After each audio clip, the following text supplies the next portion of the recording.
গভীর জঙ্গলে বাস করত এক বাঘ আর এক সিংহ।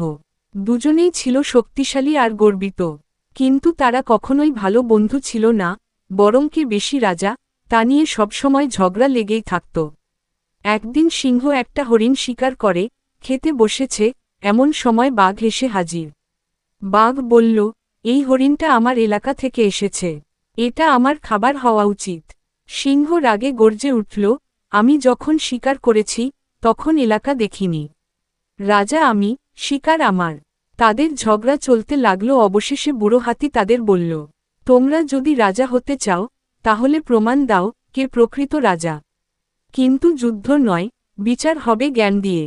পরের দিন দুইজনকে একটি প্রশ্ন করা হলো, রাজা শুধু শক্তিতে বড় হয় নাকি দায়িত্বেও? সিংহ গম্ভীরভাবে বলল, রাজা মানে শাসন করা, ভয় দেখানো।